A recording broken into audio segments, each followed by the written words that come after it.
Boa tarde a todas, boa tarde a todos. Damos início aqui ao nosso webinar Democracia e Redes Sociais, decisão do STF sobre o Marco Civil da Internet, recebendo na tarde de hoje o professor Samuel Sales Fonteles. Muito obrigado, já antecipadamente agradeço ao Samuel, que prontamente atendeu ao convite feito pela Escola Nacional do Ministério Público, pelo CEDEMP, Colégio de Diretores de Escolas e Centros de Aperfeiçoamento Funcional, presidido pelo nosso queridíssimo professor Hermes Zanetti Júnior, que aqui também se faz presente. Um agradecimento especial ao nosso presidente, doutor Hermes, pela trajetória, pelo trabalho e especialmente nos últimos anos conduzindo com a maestria de sempre, com a excelência, o nosso colegiado de diretores, os diretores do Brasil, das escolas e dos CEAFs. Muito obrigado, Hermes, mais uma vez. E um tema absolutamente necessário, um tema absolutamente atual e que diz dos rumos, não, do nosso sistema democrático, da forma como o Ministério Público pode e deve atuar nos marcos daquilo que foi decidido pelo Supremo Tribunal Federal. E nada melhor do que a gente ter aqui o professor Samuel Fonteles para falar, ele que é um especialista no assunto, um grande estudioso também do tema. Recebemos aqui também com grande alegria a nossa queridíssima doutora Sandra Mara Gabellini, que é a subprocuradora de Justiça para Assuntos Institucionais e que dá total apoio às atividades da escola, uma parceria muito frutífera com os centros de apoio, da qual a doutora Sandra também é a coordenadora, e que tem desenvolvido aí ao longo dos últimos 6 meses à frente da Procuradoria, né, Sandra? Um trabalho notável que busca realmente buscar a institucionalidade conectada com a unidade que a gente sempre conversa e sempre trabalha. Então, é um motivo de grande honra para a gente tê-la aqui conosco. Muito obrigado. E eu já passo a palavra de imediato, então, agradecendo a todos, agradecendo a equipe da Exump, agradecendo as pessoas que aqui estão online participando deste evento. Eu passo a palavra ao professor Hermes para suas considerações iniciais, uma saudação a todos. Muito boa tarde a todos. Gostaria de saudar o Ministério Público de Goiás e a Exump pela iniciativa desse evento. Nós conversamos, eu e o doutor Adriano, a quem faço uma saudação muito carinhosa, nosso presidente da ENAMP, sobre a necessidade de fazermos um evento para discutir a decisão do STF sobre o Marco Civil da Internet e as implicações da democracia em razão das redes sociais. E o tema se tornou, nesse meio tempo, ainda mais imperativo. Portanto, faz parte do calendário de formação obrigatória de todo promotor, toda promotora, todo procurador, toda procuradora de justiça, temas que nós devemos trazer nas nossas escolas e fazer a reflexão aprofundada necessária para que possamos enfrentá-los com a atenção que merecem, porque são aqueles temas que formam a nossa sociedade para o futuro. Gostaria de fazer também uma saudação muito especial à doutora Sandra, representando nesse ato o Procurador-Geral de Justiça do Ministério Público de Goiás, doutor Ciro. Estive em Goiás, doutora Sandra, recentemente, estivemos juntos e queria dizer que é um prazer para mim sempre, ainda que virtualmente, estar presente junto ao Ministério Público de Goiás, que é um Ministério Público de ponta, um Ministério Público proativo, resolutivo e que tem apresentado soluções para os angustiantes problemas da nossa sociedade brasileira. Então, eu queria lhe parabenizar e parabenizar também, em seu nome, o nosso Procurador-Geral de Justiça, doutor Ciro.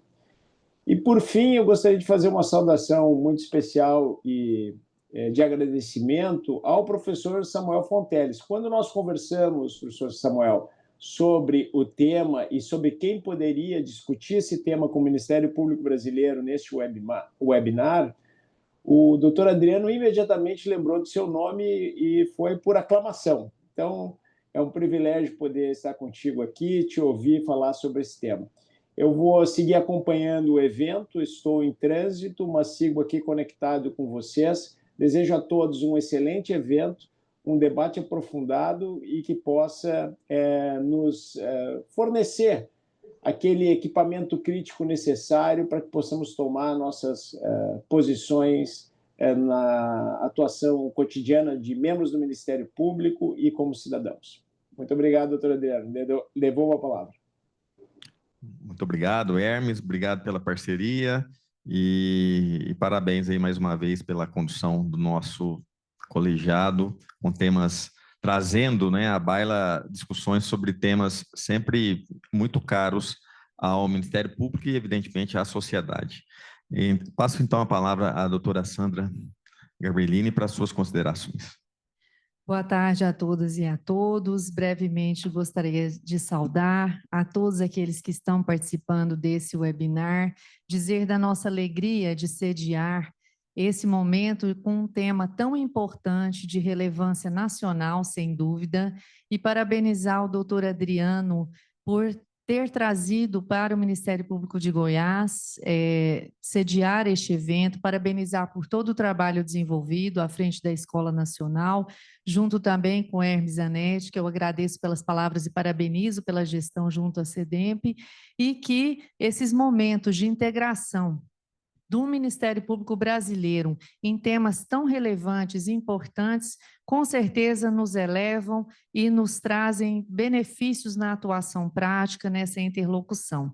E é com muita honra também que temos aqui como palestrante um membro que muito nos orgulha, que é o promotor de justiça e professor, doutor Samuel, a quem saúdo também, agradeço.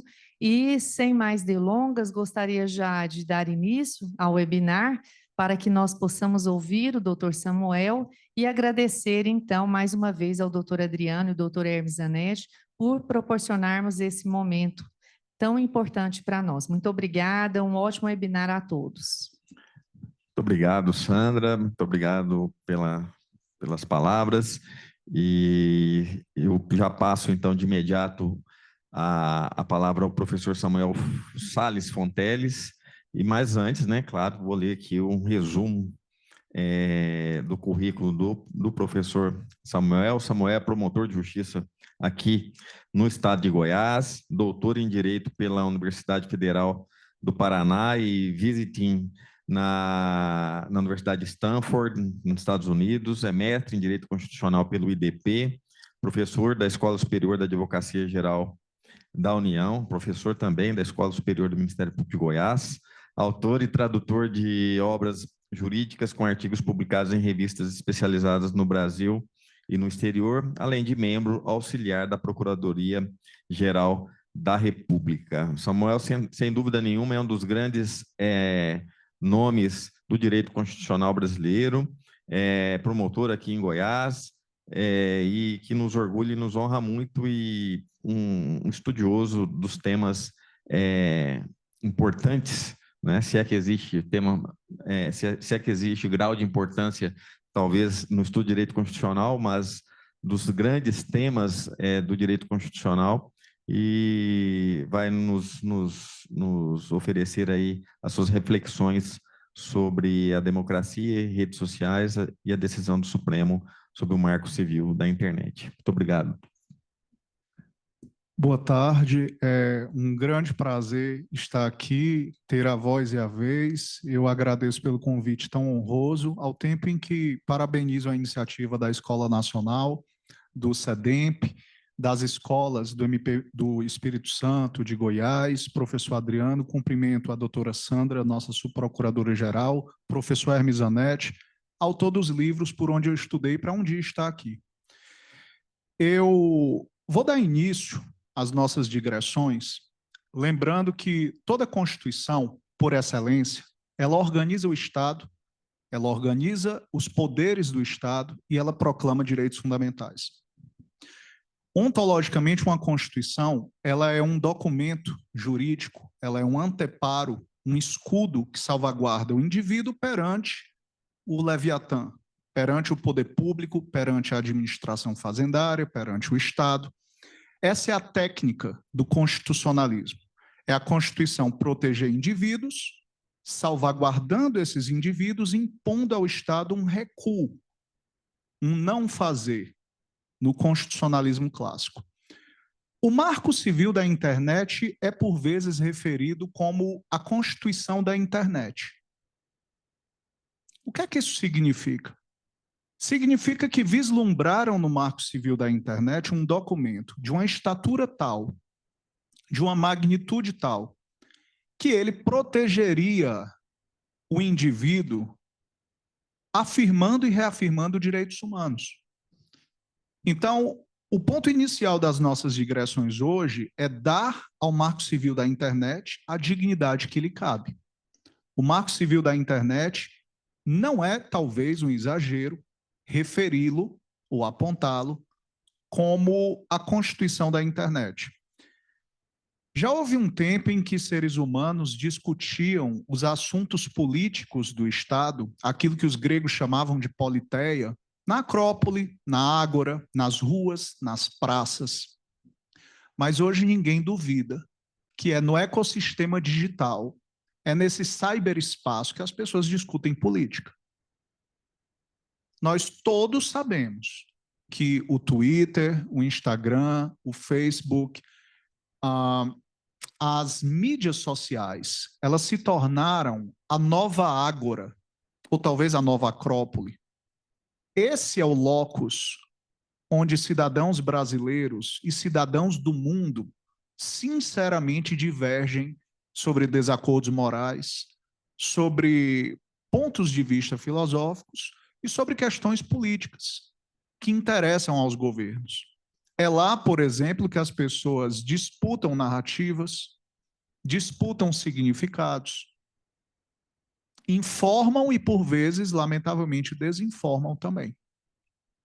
Portanto, quando se promulga uma lei que disciplina os limites impostos nesse espaço, o que se tem ontologicamente, a não ser pela hierarquia, mas o que se tem, na essência, é sim uma Constituição da Internet. É sim um documento vocacionado a regular relações sociais de uma maneira muito parecida com aquela que tradicionalmente, desde o século XVIII, é feita pelas constituições escritas. O Marco Civil da Internet, ele nasce com essa pretensão. Ele não é uma lei de uma origem qualquer, porque ele envolve a participação popular de uma maneira que destoa da usual. E ele é uma lei que consagra aquilo que no direito internacional a gente pode chamar de princípios de Manila. O que é que são os princípios de Manila? Digamos que uma conferência, se a minha memória não me trai, ela ocorreu em 2015 nas Filipinas. E essa conferência, geralmente patrocinada ou realizada sob os auspícios das Big Techs ou entidades da sociedade civil que se ocupam, né, dos direitos digitais, eles se reúnem nas Filipinas e eles documentam consensos. Esses consensos, esses princípios, eles foram classificados como princípios de Manila. Há outros, existem os princípios de Santa Clara, na Califórnia, há outros princípios, mas os princípios de Manila, eles poderiam ser considerados como uma espécie de 6 princípios constitutivos da internet que talvez grande parte dos seres humanos gostariam de ter para si. Eu vou pedir para que coloquem, por favor, aqui no nosso slide, o primeiro princípio de Manila, da conferência RightsCon Filipinas 2015, ele diz o seguinte, pode colocar aqui na tela, por favor, o princípio deles? O primeiro deles? Ele diz o seguinte, eu já vou ler aqui para vocês, enquanto ele coloca na nossa lousa digital. Intermediaries should be shielded from liability for third-party content. Esse é o primeiro princípio. Intermediaries should be shielded from liability for third-party content. Ou seja, intermediários, eles devem ser protegidos de responsabilidade de conteúdos veiculados por terceiros. Esse é o primeiro princípio de Manila. Muito obrigado. O princípio é muito simples. O município, dono da praça, não é responsável pela fofoca que é feita na praça. O dono de um espaço privado, mas franqueado ao público, não é responsável por aquilo que é dito nesse espaço. Como regra geral, o primeiro princípio de Manila significa que terceiros não induzem responsabilidade sobre pessoas estranhas à relação. Então, se eu sou dono da quadra, eu não sou responsável pelo teor das conversas que são travadas nessa quadra, ou nesse auditório, ou nesse espaço, ou nessa sala. Esse é o primeiro princípio de Manila. Como regra geral, ele faz sentido. Eu não vou responsabilizar alguém por um ato que lhe é estranho. O segundo princípio de Manila nas Filipinas diz: content must not be required to be restricted without an order by a judicial authority. Ou seja, o conteúdo ele não se deve exigir restrição de conteúdo ou remoção de conteúdo sem uma ordem judicial. Esse é o segundo princípio de Manila. Não se pode exigir restrição de conteúdo ou remoção de conteúdo sem ordem judicial. O que é que esse princípio significa? Significa que não se há de transferir para as big techs, para um Facebook, Instagram, Twitter, hoje X, não se há de transferir para essas plataformas, Google, o discernimento do que há de ser removido. Esse escrutínio ele é feito pelo Poder Judiciário, em princípio, segundo o segundo princípio de Manila. O terceiro diz: requests for restrictions of content must be clear. Ou seja, há de se ter clareza para a restrição de conteúdo. Be unambiguous, ou seja, não podem ser ambíguas. And follow due process, e seguir o devido processo. Então, a restrição de conteúdo na internet, ela deve seguir um devido processo, ela não deve ter ambiguidades e, por fim, ela deve ser clara. Não basta a ordem judicial tem que ser clara, sem ambiguidades, e você tem que seguir o devido processo. Isso me lembra, antes do Código Civil ser alterado no Brasil, a exclusão de um associado de uma associação. Um associado que, por exemplo, bebeu demais e urinou na piscina na festa de Ano Novo. Para excluir esse cara, antes do Código Civil, o STF já entendia que o devido processo legal tinha que ser observado. Eficácia horizontal dos direitos fundamentais. Hoje o Código Civil expressamente prevê isso. Mas antes da previsão, o STF já entendia assim. Assim também aqui no ecossistema digital. Para que você possa emudecer alguém, para que você possa remover o conteúdo, você tem que ter uma ordem judicial que segue o devido processo, segundo o terceiro princípio de Manila. O quarto princípio estatui: laws and content restriction orders and practice must comply with the test of necessity and proportionality. Proporcionalidade. A ordem judicial ela tem que ser necessária e ela tem que ser proporcional. Aqui exige-se um juízo de proporção, de razoabilidade, um teste de necessidade. Isso tem que ser estritamente necessário para se promover um valor de igual importância ou maior. O penúltimo preceitua: laws and content restriction policies and practice must respect due process. Ou seja, as leis e políticas de restrição de conteúdo e práticas devem respeitar também o devido processo. E por fim, Em arremate, transparency and accountability must be built into laws and content restriction policy and practice. Transparência e accountability, elas devem ser tomadas em consideração nas leis e políticas de restrição de conteúdo e práticas dessa natureza. Por que que eu estou ressaltando isso? Eu já adianto para vocês que me assistem que o artigo 19 do Marco Civil da Internet, ele é a consagração dos princípios de Manila. Esses princípios de Manila que estão sendo analisados aqui, eles foram positivados no Brasil, no artigo 19 do Marco Civil da Internet, cuja validade foi escrutinada pelo Supremo Tribunal Federal. Esse ethos, essa lógica subjacente ao artigo 19, ela se radica, ela encontra raízes nos princípios de Manila, tais como sufragados em 2015 nas Filipinas. Pois bem, há outros, tá? O da Electronic Frontier Foundation, que tem um conteúdo muito similar aos princípios de Manila, os princípios de Santa Clara, que exigem transparência. E aqui eu vou trazer alguns dados para que tenhamos dimensão da delicadeza do tema. 126 milhões de vídeos foram removidos pelo YouTube, segundo dados de 2021.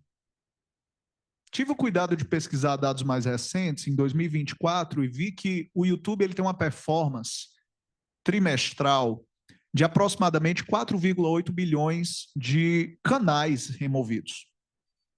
Ou seja, a cada 3 meses, o YouTube ele remove aproximadamente 4,8 milhões de canais. Eu não falei vídeos, eu falei canais. Um canal pode ter 300 vídeos postados. Então, no último trimestre de 2024, no penúltimo trimestre de 2024, o YouTube ele removeu aproximadamente 4,8. Houve um decréscimo do último trimestre em relação ao penúltimo, mas a performance geralmente é de descartar, é de remover 4,8 aproximadamente milhões de canais. A transparência para isso? Sabemos todas as razões com clareza? Conhecemos com exatidão esses números? Há auditorias externas e independentes que possam aquilatar como isso tem ocorrido? Quais são os motivos? Nasce um perigo, nasce um risco. O risco de que a nova Acrópole, a nova Ágora, a nova Politeia, o risco de que os debates contemporâneos sejam emudecidos pelo Vale do Silício, onde eu vivi durante pouco mais de um ano, e que tem valores bem diferentes dos meus e dos nossos.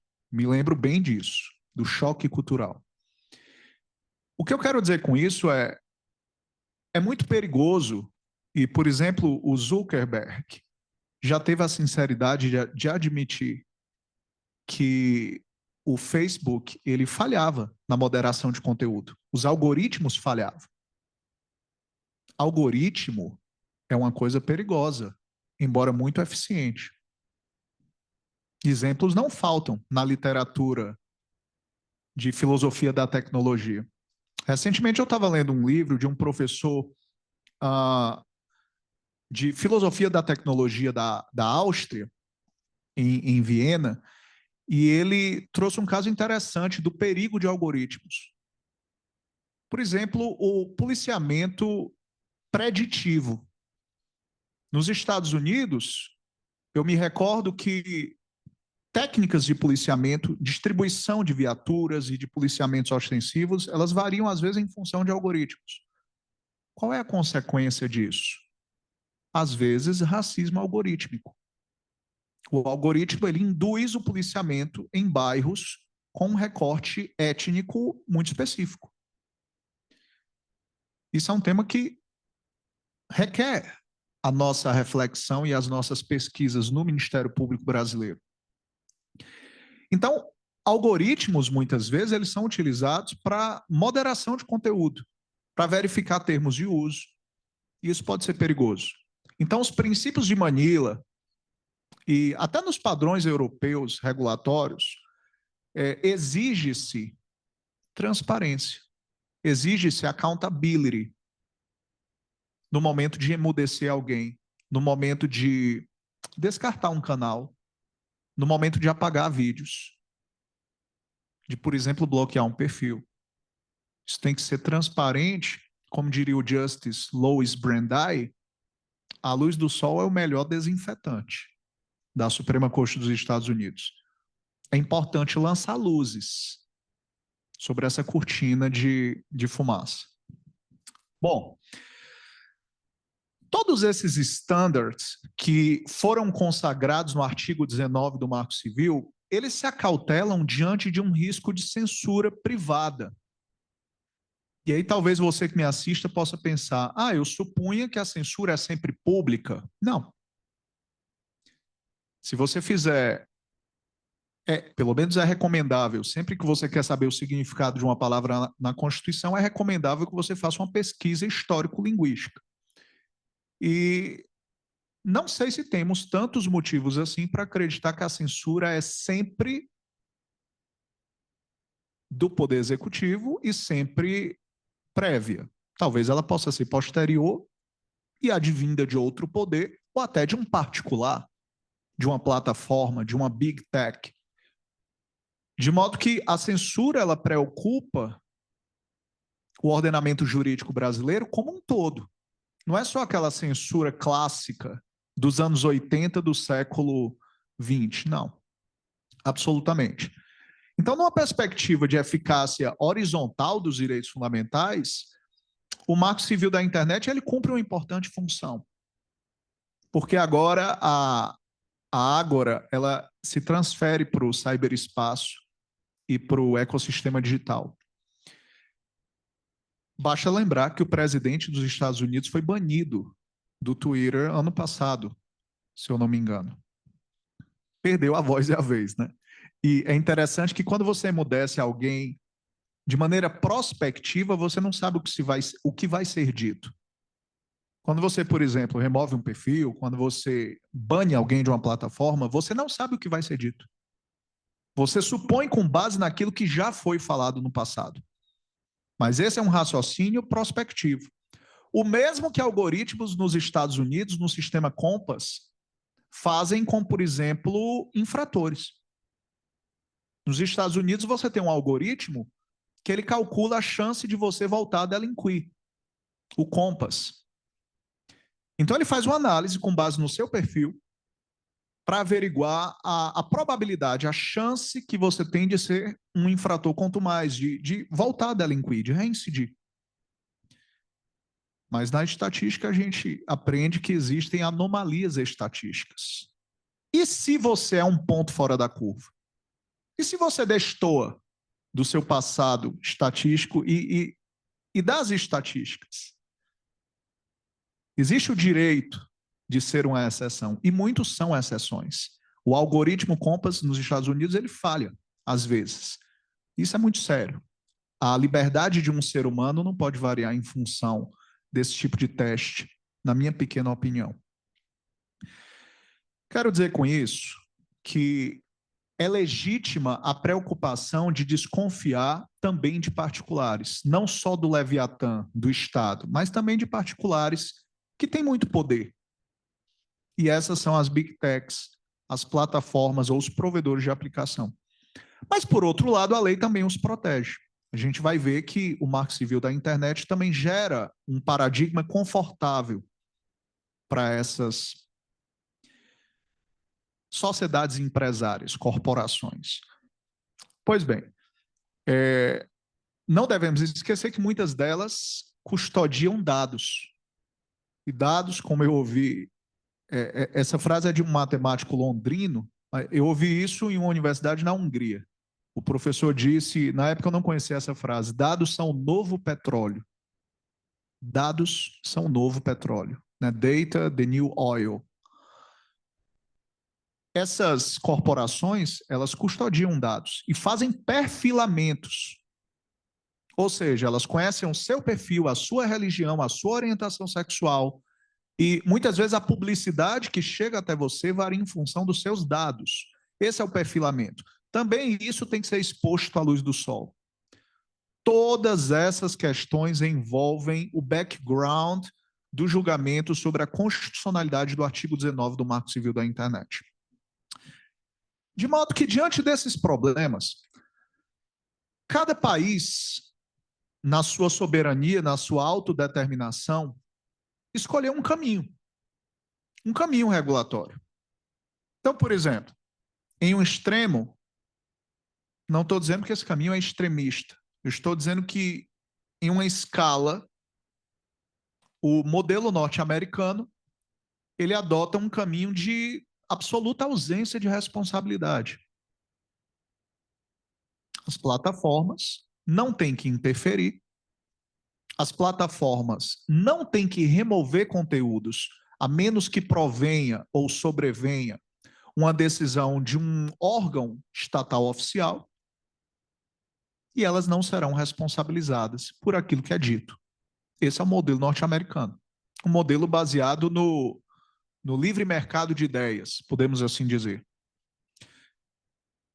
Temos um outro modelo, diametralmente oposto, que é o tailandês. No direito tailandês, as corporações, as plataformas, elas são bastante responsabilizadas.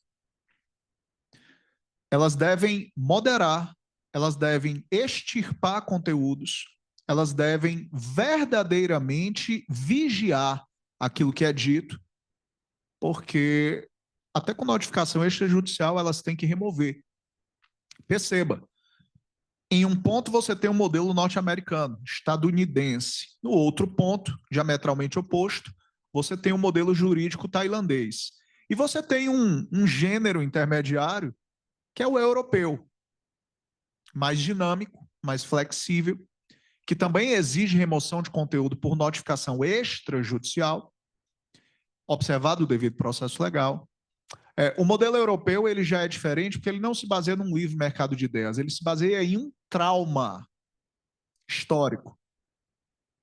O modelo europeu ele se baseia na experiência pós-totalitária. Nunca se esqueça disso. A Europa, ela vive assombrada pelo trauma, pelo constrangimento do que ela hospedou entre 1939 e 1945. Lá perto da Cracóvia, no sul da Polônia, na província de Oswiecim, né, Auschwitz, Birkenau, aquilo ali molda o direito da comunidade europeia até hoje. Né? A Alemanha ela tem uma política imigratória muito mais tímida do que os Estados Unidos, e a razão é essa. Felizmente, eles não querem errar de novo. Então, o modelo regulatório da liberdade de expressão europeu, ele está no meio. O tailandês, ele não se acanha muito em remover conteúdo, em responsabilizar a empresa, e o norte-americano é quase regulado pela mão invisível do Adam Smith, do laissez-faire. Então, perceba bem, isso é importante porque se você analisar os votos dos ministros do Supremo Tribunal Federal, você vai perceber que Fachin proferiu um voto à concrase Estados Unidos. Fachin proferiu um voto de modelo norte-americano. Toffoli proferiu um voto sobre o Marco Civil da Internet um tanto quanto tailandês. E não estou aqui valorando o acerto ou desacerto do entendimento chancelado por suas excelências. Eu estou descrevendo avalorativamente a realidade como ela é. Toffoli proferiu um voto que me remete um pouco ao modelo tailandês e Fachin ao modelo norte-americano. E já adianto que vocês não vão conseguir entender a decisão do Marco Civil da Internet com base naqueles modelos de ciência política empírica reducionistas. Por exemplo, para eu entender A decisão do Supremo no Marco Civil da Internet, basta saber qual presidente indicou qual ministro. Não, você não vai conseguir. Esse é o modelo que a ciência política empírica chama de atitudinal. Você não vai conseguir entender. Sabe por que não? Porque Fachin julgou constitucional o artigo 19 do Marco Civil da Internet. O ministro André Mendonça julgou constitucional o artigo 19 do Marco Civil da Internet. Foram indicados por presidentes diferentes. Certamente, cada qual tem seus pontos de vista políticos jurídicos, ambos dignos da mesma consideração e respeito. Mas você não vai conseguir, de maneira reducionista, colocar os ministros em caixinhas e dizer: ah, você votou assim porque a sua cosmovisão de mundo, as suas pré-compreensões são essas. Absolutamente. Embora haja outros modelos, né? O estratégico, o institucional e o legal. Mas eu quero dizer com isso que existem modelos, o modelo europeu, o modelo estadunidense, o modelo tailandês, e você encontra nos votos do STF um pouco de todos eles, talvez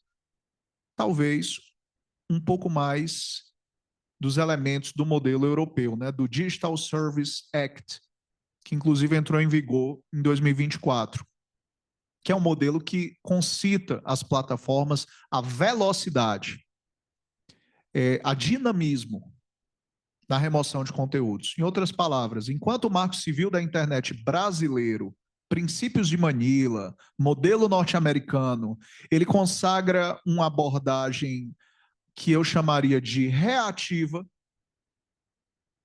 Para você ser responsabilizado, você tem que primeiro ser destinatário de uma ordem judicial.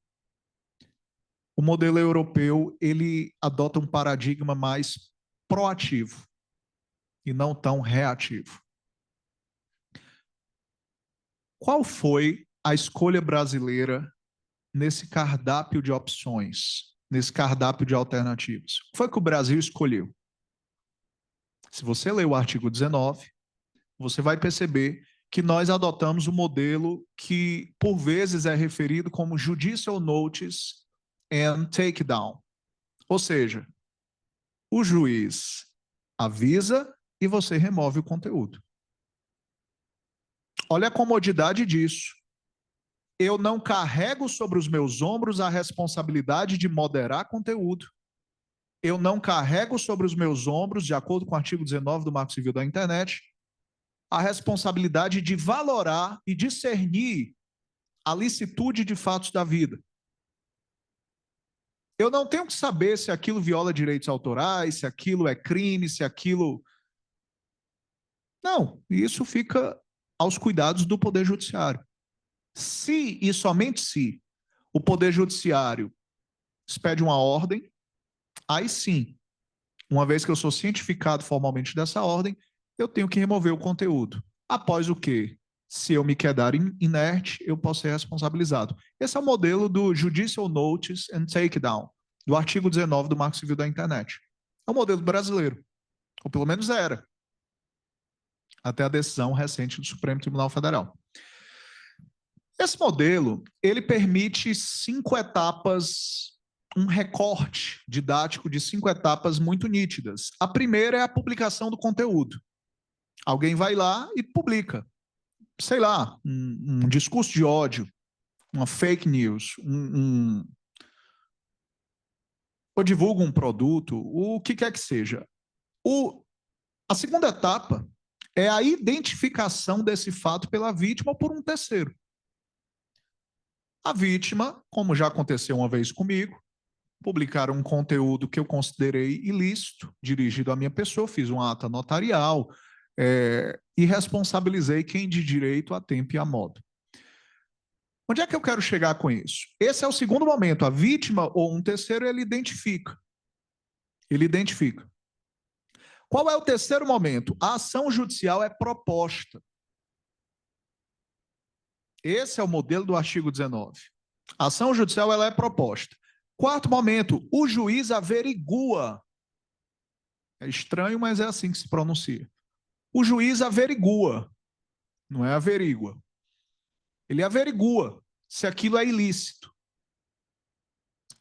E, por fim, o quinto momento, tem-se a remoção do conteúdo.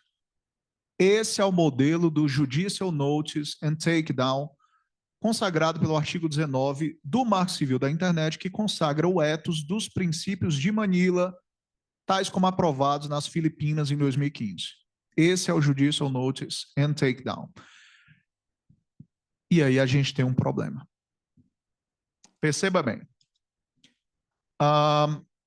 Esse modelo, ele descomprime as plataformas, ele exime as plataformas, digamos, de uma valoração da ilicitude, de uma moderação de conteúdo, elas ficam bem tranquilas, ficam bem responsáveis, ficam bem cômodas. Mas, por outro lado, elas perdem o poder de me emudecer. Às vezes, em termos de uso ou algo desse tipo, mas elas perdem o poder de calar. Isso é importante. Qual é o problema? Podemos assim dizer. O problema é que esse modelo, ele é, talvez, eu não gosto de incursionar nessas valorações, mas eu tenho que admitir, professor Adriano, que esse modelo, ele é talvez insuficiente. Porque, às vezes, direitos fundamentais periclitam. Às vezes, a situação urge. Quando eu fazia faculdade de Direito, o professor Damásio Jesus, ele, não sei se ele criou, mas ele trazia uma metáfora. Aviltar a honra de alguém pode ser como cortar um travesseiro com penas e expô-las ao vento. As penas vão se disseminar. Você pode até depois tentar recuperar algumas penas, mas você nunca vai encontrar todas elas. No momento em que se avilta a honra de alguém na internet, é praticamente impossível restituir o status quo ante. E o que é que diz o Marco Civil da Internet para casos assim? Tecnicamente, nas ciências processuais, tutela antecipatória. Só isso. Então, para casos assim, tutela antecipatória. Ele vai mitigar? Vai. Em casos que envolvam, por exemplo, nudez e conteúdo sexual não consentido. Sim, ele vai. Para casos assim.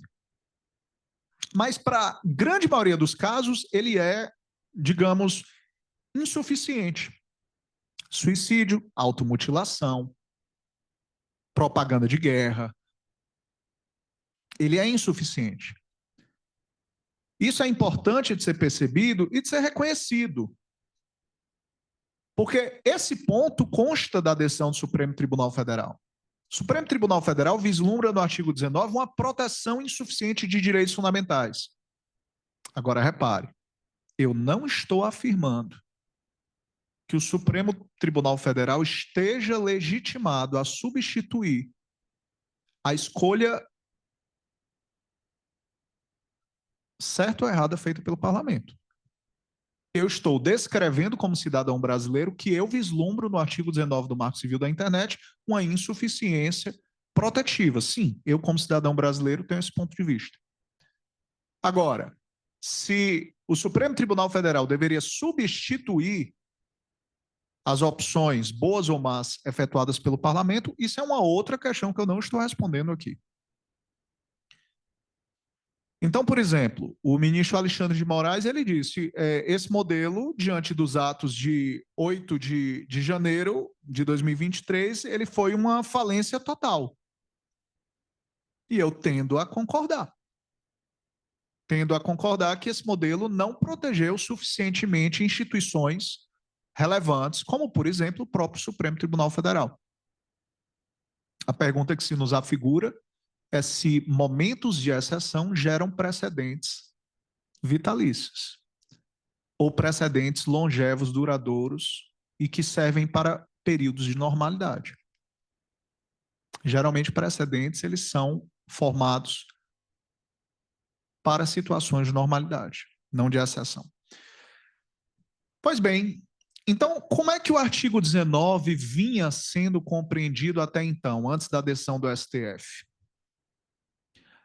O paradigma, ele era reativo, né? As plataformas não tinham que valorar a licitude, moderar conteúdo, e assim as coisas funcionavam. Eu queria dizer só que o STJ ele já vinha flexibilizando em casos que envolviam a dignidade sexual de crianças e adolescentes. Então, por exemplo, o STJ tem um precedente em que ele disse, não, o 19 ele tem que ser lido de maneira sistêmica quando direitos de crianças e adolescentes estão em risco. Mas, bem analisada, uma década de jurisprudência do STJ sobre marco civil da internet, concluiremos que se efetua um recorte temporal de aproximadamente 10 anos da jurisprudência da terceira e da quarta turmas do STJ, concluiremos que o marco civil da internet, o artigo 19, ele era entendido como regra pelo paradigma reativo. Por exemplo, em um dos cases, o STJ apreciou se pirataria nos marketplaces. Por exemplo, suponhamos por hipótese que o Mercado Livre ou a Amazon, ela oferte um produto, mas esse produto viole direitos autorais. Por exemplo, a vítima, ela notifica extrajudicialmente a Amazon ou o Mercado Livre. Eles tinham a obrigação de remover? Segundo o STJ, não. Tinha que pagar danos morais? Não. Porque ele não tinha sofrido uma ordem judicial. Somente após a qual haveria uma responsabilidade. Tecnicamente, o que se tem é uma intermediação de compra e venda. Então, pelo artigo 19 do Marco Civil da Internet, você não conseguia alcançar o Mercado Livre, a Amazon. Em um outro precedente, no caso Facebook, atingiram a honra de um pai e um filho, uma fotografia, e aí sim o STJ disse, olha, aqui nós estamos ofendendo a honra de uma pessoa menor de idade. E crianças e adolescentes desfrutam de uma proteção mais acentuada. Então, excepcionou-se, mas a regra, bem analisados, 10 anos de jurisprudência da terceira e quarta turmas do STJ, era de aplicar o Marco Civil da Internet, o artigo 19, como um escudo. Paradigma reativo.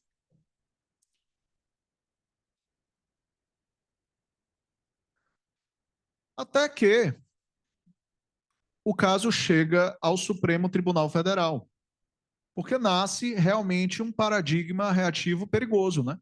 Confortável demais, podemos assim dizer. É muito cômodo não precisar fazer nada. É muito cômodo não se empenhar em filtrar. Agora, por outro lado, também é muito oneroso exigir de uma plataforma que ela averigue a origem de um produto. Porque, às vezes, o particular ele notificava e dizia o seguinte, esse livro que você está comercializando é um plágio do meu livro. Como é que a plataforma vai aquilatar isso? Ok, ela averigua e, sei lá, um juiz diz, é plágio mesmo, ela remove. Mas a pessoa cria outro perfil, muda alguns dados e oferece o mesmo produto. E às vezes a plataforma, o algoritmo da plataforma não consegue detectar isso. Então esse tipo de problema, ele estava se tornando muito recorrente. E aí nasce a decisão do Supremo Tribunal Federal sobre o artigo 19 do Marco Civil da Internet. A primeira coisa que foi feita, o Supremo Tribunal Federal, ele entende que o artigo 19 do Marco Civil da Internet, ele é parcialmente inconstitucional. Se você quiser, você pode dizer parcialmente constitucional. Um copo cheio, metade, é também um copo vazio pela metade. Então, o Supremo entendeu que ele era parcialmente constitucional, ou, como preferir, parcialmente inconstitucional. E disse mais, essa não é só uma inconstitucionalidade parcial, ela é uma inconstitucionalidade parcial progressiva, né, que é aquela categoria. Isso é muito comum na corte italiana, as sentenças intermediárias de inconstitucionalidade.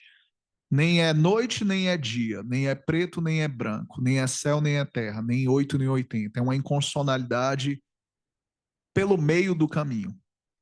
Então, o Supremo disse, é inconstitucional, parcial, mas gradualmente, progressiva. Qual foi o primeiro argumento do Supremo? Omissão do Congresso. E chegou a dizer, enquanto o Congresso não efetuar uma escolha de regulamentar a matéria, valerá a nossa decisão. Isso é interessante porque o argumento da omissão ou da suposta ou pretensa omissão do Congresso Nacional, ele merece uma análise cuidadosa. Digamos que uma lei, ela estabeleça que para entrar em uma festa é necessário utilizar roupa verde. Implicitamente, essa lei está também afirmando que é proibido entrar com roupa azul. Mas no Brasil é comum e rotineiro dizer que não há leis sobre roupas azuis. Eu lembro no mestrado, uma colega de sala, era inclusive uma aula com o ministro, Gilmar Mendes, professor. Uma colega de sala, ela pediu a palavra e disse, no Brasil, o Congresso não enfrenta desacordos morais. Até o professor Alexandre da UERJ, aquele que escreve sobre estado de coisas inconstitucional, ele também costumava dizer isso, que em causas sensíveis, o Congresso Nacional ele não desempenharia o seu papel. Esse argumento ele merece uma análise técnica e cuidadosa, porque geralmente os exemplos que são apontados são eutanásia, aborto e desacordos morais sensíveis que polarizam a sociedade. E essa colega de sala no mestrado, ela disse isso. Ela falou, no Brasil não tem uma posição do Congresso sobre a eutanásia. Eu falei, tem. Salvo melhor juízo, tem. Eutanásia é homicídio privilegiado. Sobre aborto, tem também. É crime. Mas não quando ele advier de um crime sexual, quando há risco de morte para a gestante e depois da ADPF 54, quando há anencefalia. Portanto, na maioria desses casos que vocês pensam ou dizem que não há posicionamento do Congresso Nacional, há. A questão é que existe um posicionamento do Congresso Nacional para alterar o estado de coisas. Esse é extrínseco, esse é nítido, é perceptível, e há um posicionamento do Congresso Nacional para manter o status quo. E esse não é extrínseco, esse não é tão nítido, tão óbvio. Mas não decidir, paradoxalmente, também é uma decisão. Não decidir, paradoxalmente, isso é um oxímoro, é decidir manter as coisas tais como estão. Portanto, é uma decisão também. O que eu quero dizer com isso é que o marco civil da internet foi uma decisão. Boa ou má, vantajosa ou desvantajosa, eficiente ou ineficiente, justa ou injusta, o marco civil da internet foi uma decisão. Então, o argumento de que, enquanto o Congresso não decidiu, o Congresso decidiu. E muitos países no mundo decidem cada qual a sua maneira sobre esse tema. Devo reconhecer que, como cidadão brasileiro, não considero a decisão do Congresso inteiramente satisfatória, não. E o Supremo parece ter concordado com isso. O Supremo disse, tem-se aqui uma omissão parcial na medida em que não se protegeu de maneira suficiente, uma dimensão da proporcionalidade, segundo a jurisprudência do STF, o bem jurídico digno de proteção. E aí o Supremo declara a inconstitucionalidade parcial do artigo 19 e faz um apelo ao legislador. Essa técnica me chamou a atenção também, porque o apelo ao legislador, ele é uma técnica da Corte Constitucional da Alemanha. E quando eu estava preparando a minha exposição, eu fui revisitar alguns trabalhos e achei um trabalho de um procurador da República de 1992 chamado Gilmar Ferreira Mendes. E lá ele ensinava que o apelo ao legislador, geralmente ele acontece quando a Corte Constitucional da Alemanha não declara a inconstitucionalidade da norma, aí ela apela. Porque ainda é constitucional. Ou quando a Corte reconhece que é inconstitucional, mas não pronuncia a nulidade, aí ela apela também. Mas no Brasil não, né? A gente já desconfigurou o artigo 19, criando vários artigos 19 para várias e múltiplas hipóteses, e ainda apela ao legislador dizendo, enquanto você não elaborar a lei, vai ser isso aqui que a gente fez. O ministro Fachin, ele fez uma observação muito importante no seu voto. Ele disse, será que não estamos ampliando o escopo? Porque eram 2 recursos extraordinários. A questão estava circunscrita a saber, doutor Adriano, se o artigo 19 era constitucional. Mas aí eles embutiram uma segunda questão. Qual deve ser o regime de responsabilidade? Isso me chama a atenção porque o direito é o que é, não o que deve ser.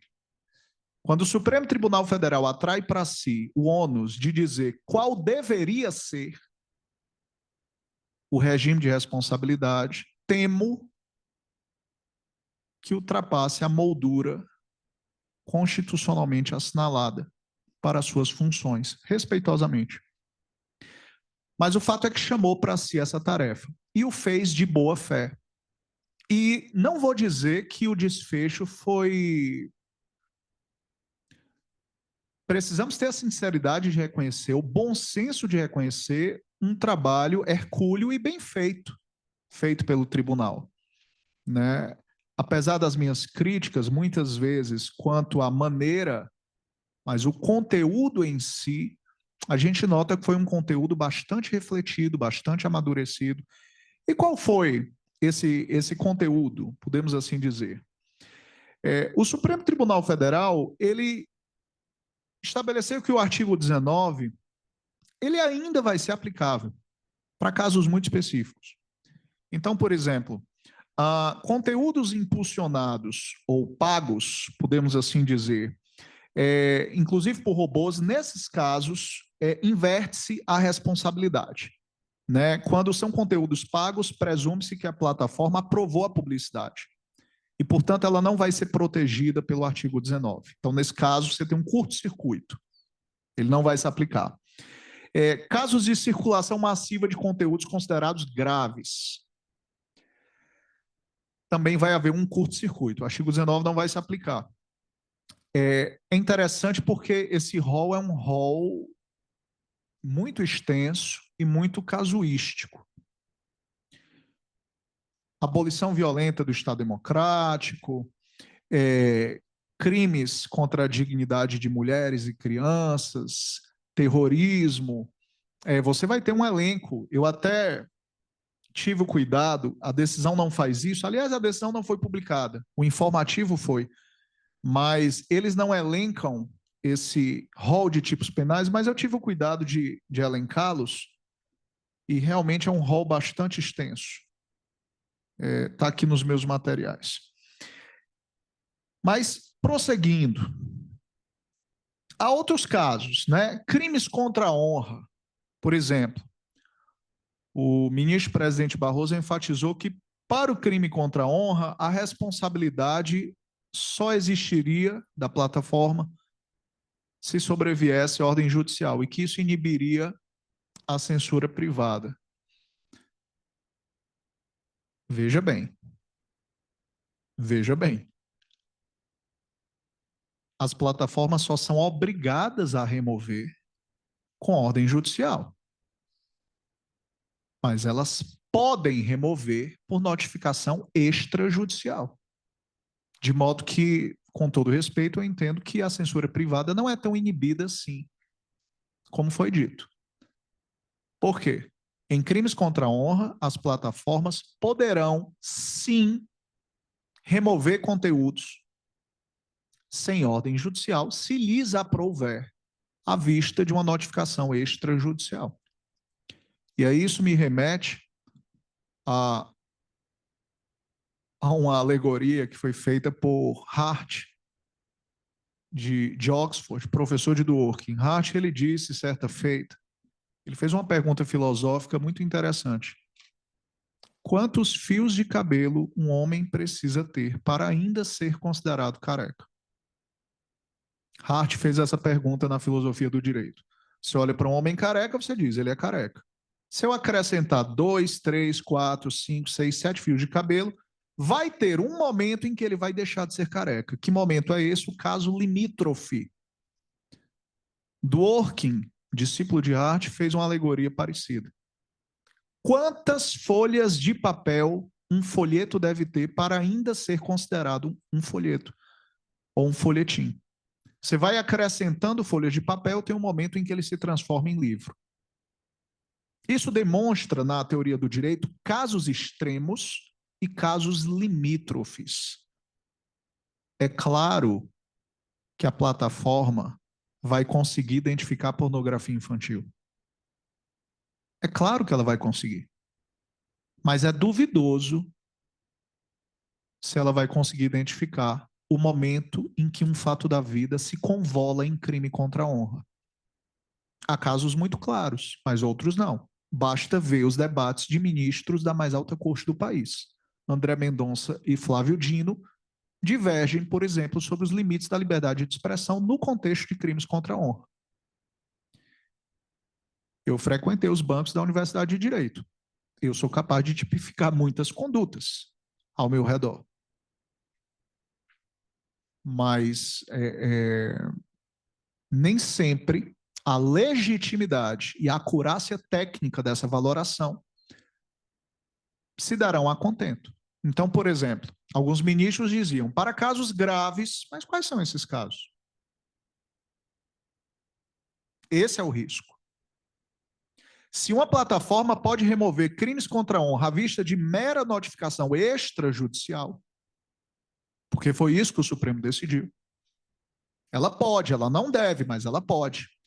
E mais, o Supremo disse que ela não vai ser responsabilizada se errar na sua valoração. Então, tem-se sim um precedente que, no meu entendimento, é, de certa forma, permeável, em alguns momentos, à censura privada. Apesar das boas intenções e do bom trabalho que foi feito, como um todo. Os nossos ministros realmente se empenharam, trabalharam muito, e concordo com o presidente Barroso que firmaram um modelo regulatório muito avançado. Mas fazer a coisa certa inclui os meios corretos, sem os quais ela está errada. Isso é uma reflexão crítica na nossa aula. Pois bem, repetição de conteúdo ofensivo. Nesses casos, também não vai ser necessária a ordem judicial. Você tem um curto-circuito também do artigo 19.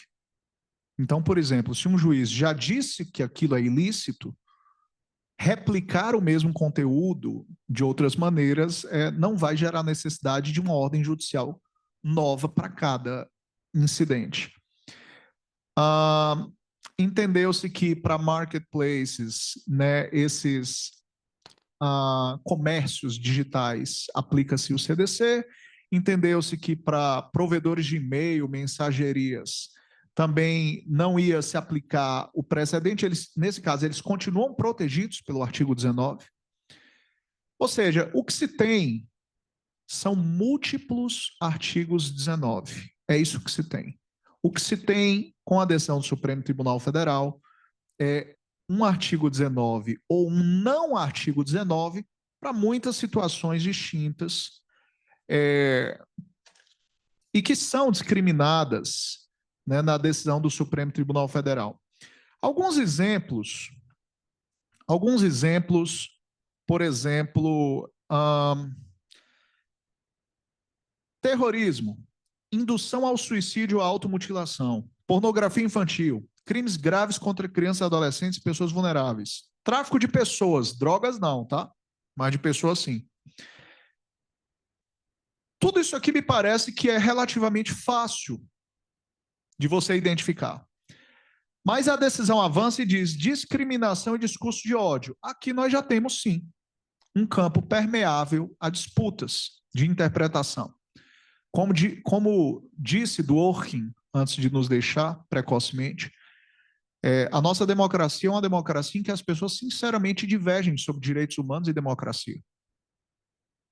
Esses são pontos de divergência franca entre cidadãos bem-intencionados. Isso está naquele livro Is Democracy Possible Here? Lá ele coloca essa observação tão importante. O item 6 diz atos antidemocráticos. Se se identificar isso com acurácia, é perfeito. Perfeito. Mas temo que as Big Techs, com seus algoritmos, às vezes algoritmos imprecisos, cometam erros. E esse é um ponto em que erros podem custar muito caro. Por fim, o Supremo disse que a responsabilidade ela vai ser subjetiva, ela não é objetiva. Veja que para o ministro Toffoli deveria ser objetiva, aproximando-se do modelo tailandês, né? E a decisão ela é prospectiva, ou seja, ela aplica-se a casos futuros, de modo a prestigiar a segurança jurídica, que é apanágio do Estado de Direito. Em apertada síntese, essa foi a decisão do Supremo Tribunal Federal, e essas são as considerações que eu entendia deveriam ser levadas ao conhecimento de todos. Muito obrigado e eu fico à disposição. Muito obrigado, Samuel.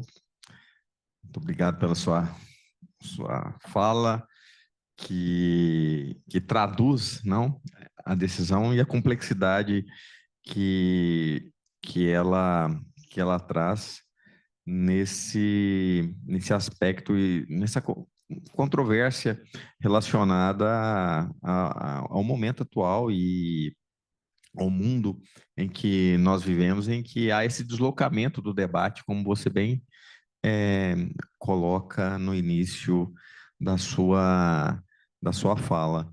E nós, do Ministério Público, enfim, os atores do sistema de justiça como um todo, se deparam a todo momento, não? Com isso. Deslocamento, por exemplo, né, recentemente, o deslocamento da criminalidade para o ambiente virtual é um exemplo muito forte do que nós estamos falando e do que nós estamos debatendo. Então, te agradeço pela fala, pela magnífica aula, e nós temos aqui algumas perguntas. Eu vou fazer uma pergunta aqui, até pelo adiantado da hora, uma pergunta do Wellington Cardoso,